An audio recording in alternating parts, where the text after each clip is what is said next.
My name is Scott Forbes, and I'm a HGV1 driver. So it used to be called HGV1, and it still is, but it's now been changed to C&E. In other words, an Arctic driver. What was your role in the military, and how long did you serve? I did 9 years altogether, from 1979 to 1988. I was in the Royal Marines. During that time, I was served with 4-2 Commando, Commando Logistics Regiment, Royal Marines Reserve Tyne, and the Commando Training Centre at Lympstone. And I was a Marine all the way through. I never gained any rank. What are some of the biggest experiences or moments that stand out from your time serving? From a military point of view, it has to be the Falklands. I still feel privileged that I was part of that, and one of the first onto the Red Beach. The deployment to Northern Ireland for the emergency tour in 1986 was quite an eye-opener. For the other sides of it was Norway, 4 times over the 9 years, and the skiing, the Arctic warfare, very interesting, and the adventure travel that we quite often got to do. Looking back now, what did the military give you as a person, would you say? Self-discipline, 100% self-discipline, an attitude to life where I don't think that anything is impossible, and also gave me a sense of purpose and pride. So when you came out, I know we touched on it briefly before, but what kind of drove you to get into the different businesses you did, and you know, what did you feel when you came out, as in what was your next step and what you wanted to do? As I approached my 9-year period, I started to sort of look around to what sorts of things I could do.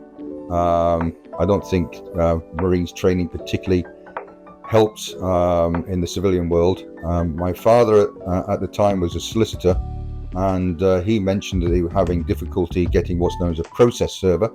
This is where you're serving documents that have been issued by the court onto people, like injunctions and things like that. And so I started doing that, and that got me further into a private investigating world, where I would do the tracing of people. I also took statements for defence solicitors, sometimes right up to the murder point.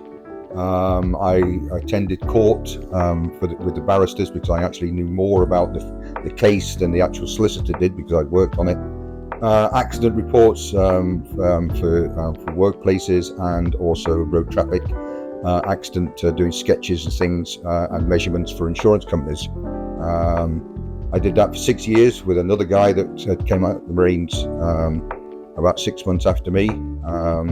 We ended up also opening a shop that sold stationery and computers.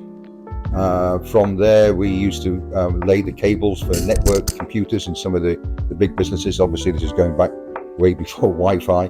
And we also developed a stationery delivery business to all the local businesses for pens and paper and copy paper and things like that. I did that, as I said, for 6 years. At the time, my partner, he had met and married a girl and had a baby, and he was really looking for some stability in his life. And I agreed that I would sell him my half of the business, so that he could own 100% and really earn some good money for his family. And I went on to do a diving instructor courses. I'd learned to dive while I was in the Marines, and I used that experience to actually become a diving instructor.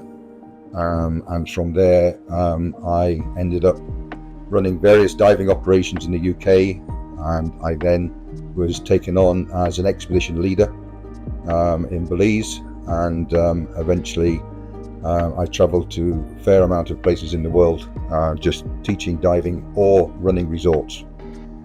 So how did you actually get into HGV driving, and what was the kind of thing that pushed you towards that kind of industry in the first place? Well, as I talked about earlier about travelling around the world, I'd started to get a lot more senior in the diving business, where I was actually owning my own businesses. And I had a diving business in the Philippines for a number of years, which I grew up from nothing. And I then sold that, and I entered the restaurant business.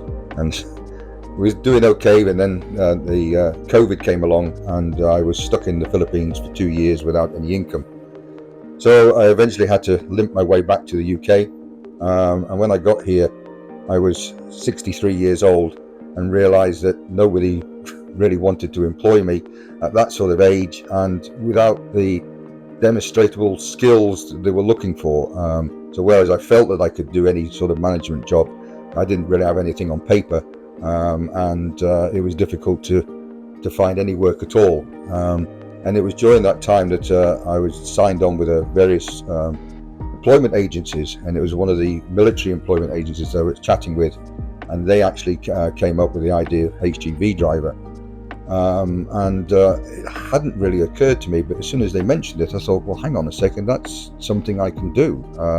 I'd had some experience of driving bigger vehicles in my military life, and I looked into it, and it seemed to be a good fit. So what do you enjoy most about your job? Solitude and being in charge of your own destiny.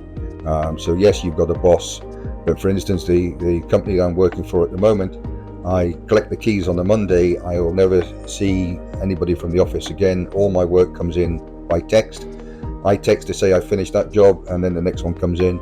And on the Friday, I hand the keys back in with the paperwork, and that's it for the week. So it's up to me to control every aspect of my life, to work out what time I need to go, when I need to fuel up, what checks I have to do, etc.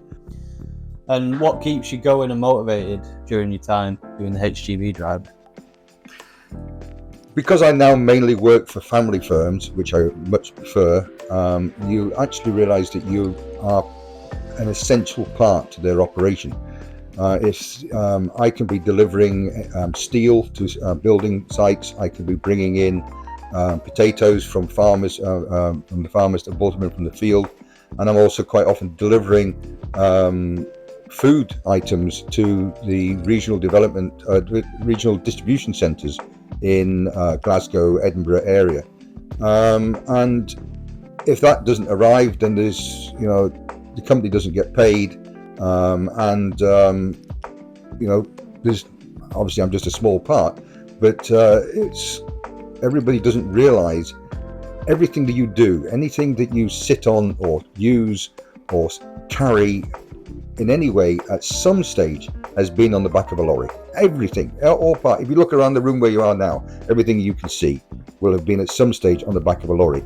And if it wasn't for the HGV drivers, it just wouldn't be there. So, there is a sense of responsibility, and that you're actually making a difference. And when it comes to veterans into logistics, what did we do from our side that really helped you, get that license and get into the work you do now? That side absolutely amazed me. I got the referral, and I rang up, and it just happened. I kept actually sending emails saying, but don't you want some more paperwork for me? Do you want me to come down for an interview? No. Yeah, we've listened to what you've got to say. You're a deserving candidate, and they walk the walk, not just talk the talk. It just made it so easy.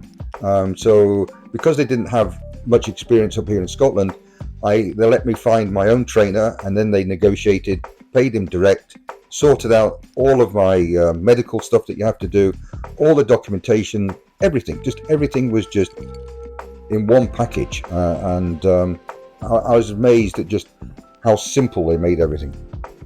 So if you could sum up veterans into logistics in just one sentence, what do you think you'd say?